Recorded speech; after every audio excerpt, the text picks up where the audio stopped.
তিন ম্যাচের দুইটাতে জিতলেই এশিয়া কাপের ফাইনাল, আর সেই লক্ষ্যেই সুপার ফোরের প্রথম ম্যাচে বাংলাদেশ মুখোমুখি হতে যাচ্ছে শ্রীলঙ্কার, যেই লঙ্কানদের কাছে বাংলাদেশ গ্রুপ পর্বের ম্যাচে খুব বাজে রকমভাবে হেরেছে। সুতরাং বাংলাদেশের সামনে সুযোগ সেই বদলাটা নেওয়ার এবং ফাইনালের পথে এক পা বাড়ানোর।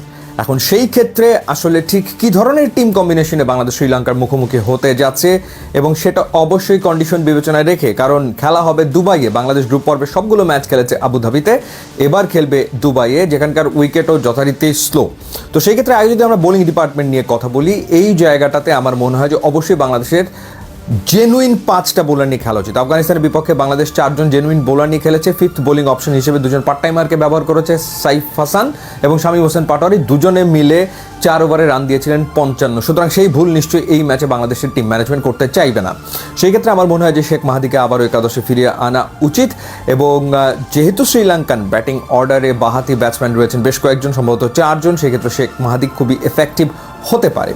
তো সেটা যদি হয় তাহলে শেখ মাহাদি, রিশাদ এবং নাসুম, এই 3জন স্পিনার নিয়ে খেলা উচিত।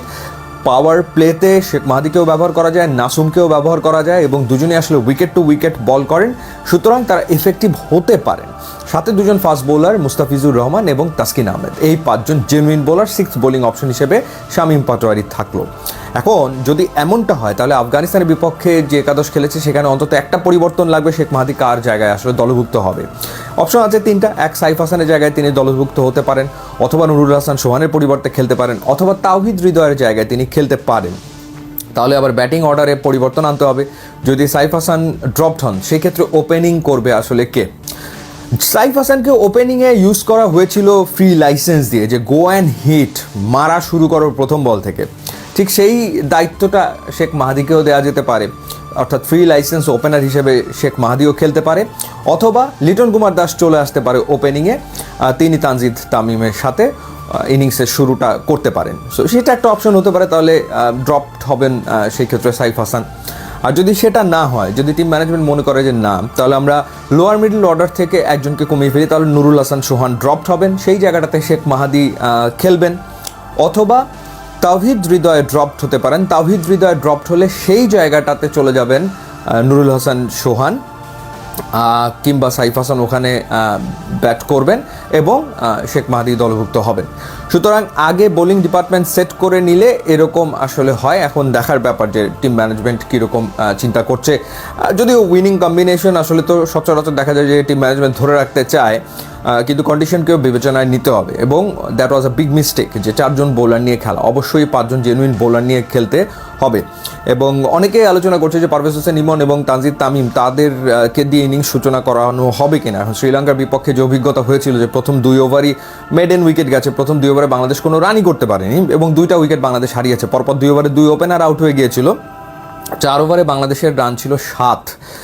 ওখানে তো বাংলাদেশ ম্যাচ হেরে গেছে। সুতরাং ওই ধরনের শুরু কোনোভাবেই কাম্য নয়।